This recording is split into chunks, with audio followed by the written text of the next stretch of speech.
didn't want to see, but I saw. Days went by, and the minutes had ticked. I was destined, but I wanted to know why. There were many hours and months of reading, and I lived and living. I guess I can't hide from what's on the inside. This made me discover what's been wrong and what I've been lacking. In this day, I see that I shouldn't be fooled. In seeing what I thought was right, I was hoping for the impossible. I just prayed to God, that I saw the truth in people. Help me to prepare and face them. Tomorrow is a challenge, and we always face it. However, we are willing to put aside our fears, to see the difference. Right on. Sounded pretty tasty, man. Yes, it was written Joseph Uvalde told me in around 2009. Very cool. Very cool. So we just got some good poesy from Joseph Vivaldi, read by Slomo Joe. And Twilight Cricket here. I'm going to read one of Ricky's favorites from the great poet Wilfred Owen. Wilfred Owen, uh, he has, it's just called Poems. The book is called Poems, and this is Spring Offenses.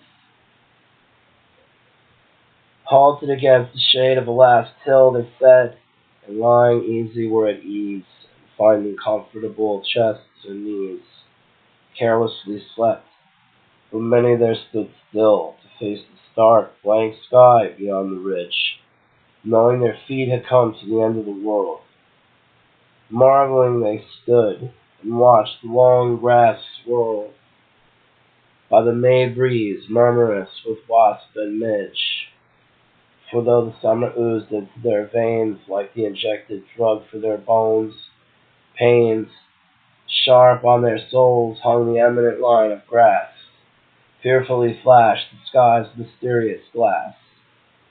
Hour after hour they pondered the warm field and the far valley behind, where the buttercups had blessed with gold their slow boots coming up, where even the little brambles would not yield, but clutched and clung to them like sorrowing hands.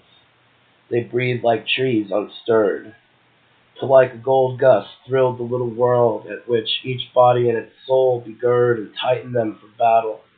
No alarms of bugles, no high flashes, no clamorous haste, only a lift and flare of eyes that faced the sun, like a friend with whom their love is done. O larger shone that smile against the sun, mightier his whose bounty this has spurned. Soon they topped the hill and raced together over an open stretch of herb and heather, exposed. And instantly the whole sky burned with fury against them, and soft sudden cups opened in thousands for their blood, and the green slopes chasmed and steepened sheer to infinite space. Of them who running on that last high place leapt to swift unseen bullets, or went up on the hot blast and fury of hell's upsurge, or plunged and fell away past this world's verge. Some say God caught them even before they fell. But what say such as from existence' brink ventured but drave too swift to sink? The few who rushed in the body to enter hell, and there out fiending all its fiends and flames with superhuman inhumanities. long famous glories, immemorable shames, and crawling slowly back, have by degrees regained cool, peaceful air and wonder. Why speak they not of comrades that went under?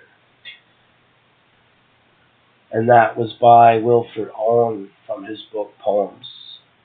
Wow. Yeah, see, Wilfred Owen will do that to you with almost everything.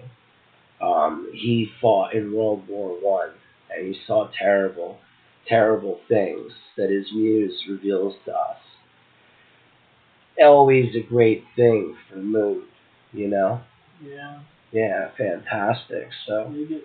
that's the more famous poem. And now we hand it off to you, Slow Mo Joe. Okay. I'm going to read a poem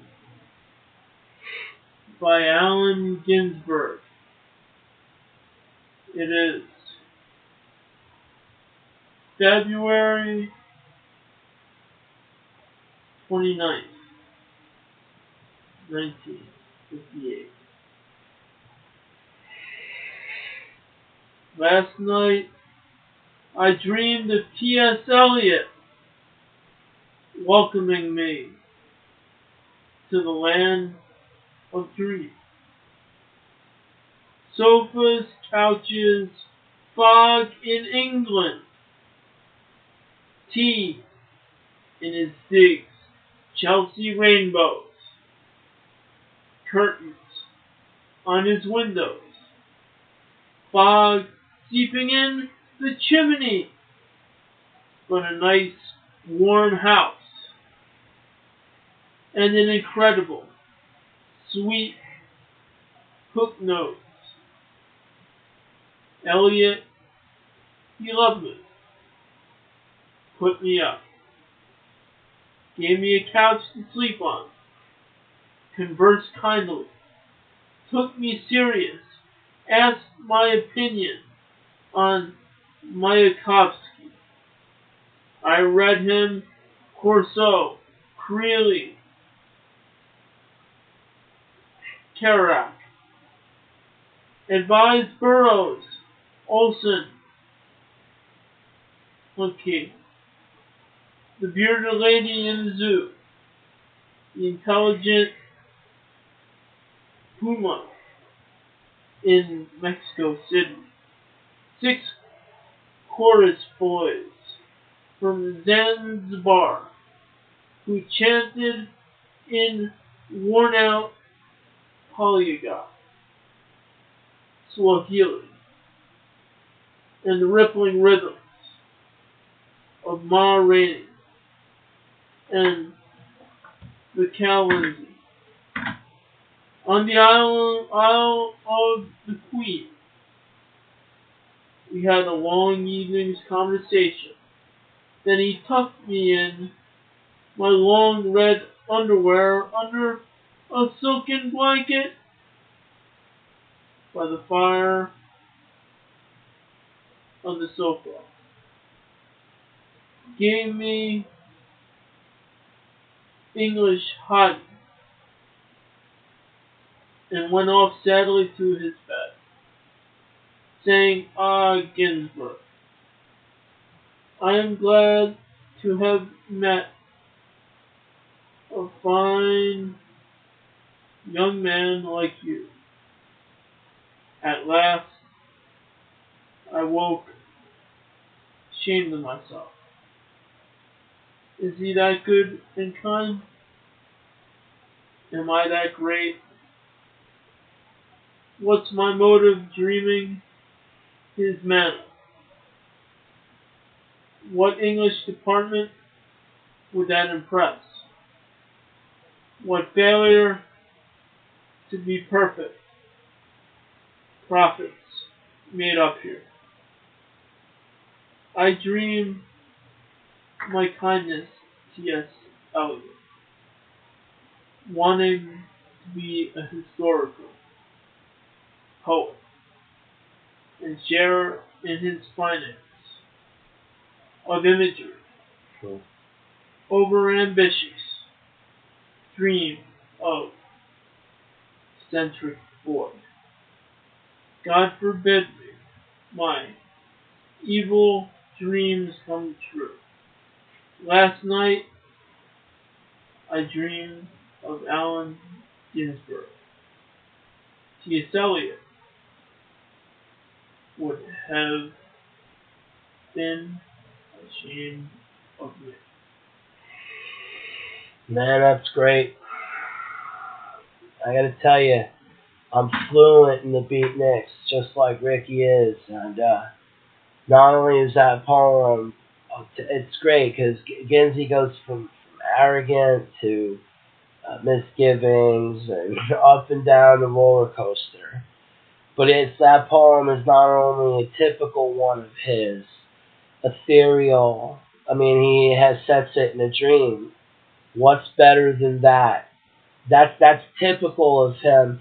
And furthermore, the poem has a roster for beat poets. Yeah. That's what he reads, T.S. Eliot. He said Corso, that's Gregory Corso. He said Creeley, that's Robert Creeley. And he said Kerouac, that's Jack Kerouac. He mentions Burroughs, but he neglected to mention Gary Snyder. That he is a beat poet. But it's basically almost, I mean, there's a few missing, but that's a tight roster of beat poets that he's reading in the dreams of T.S. Eliot. So it's like, that's just fantastic. Very Allen Ginsberg, man. He was humble at the end. Because he understood, even in the world of the timeless dream, that it's still T.S. Eliot that he's talking to. And who is he? Little did Ginsey know what he would become, that we're reading his work now. All I gotta say is, it was interesting to read about how the world was in 1958 and how everything was back then. And it was an interesting tale of how the poets ruled and the poets lived back then. Yeah, man, and there's so much like that in beat literature. In the Oakland Studios, we have a library, and I have so much of it. I mean, it's all Ricky's books, but he lets anybody who comes here read, like, especially if they stay. And Dharma Bums, man, it's like, it's a novel, but Kerouac wrote this thing that goes right into that, talking about the poets and how they live.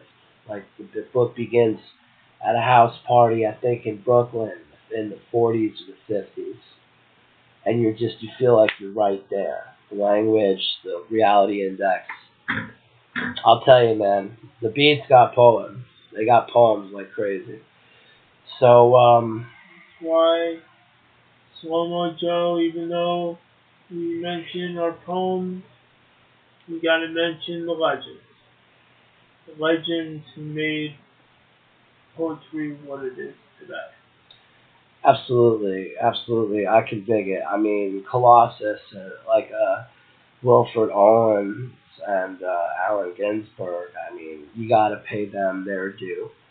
I mean, you heard for yourself how vital that stuff still is after sitting on shelves for decades. But anyway, this has been the Slow Mo Joe Poetry Show. I am Twilight Cricket.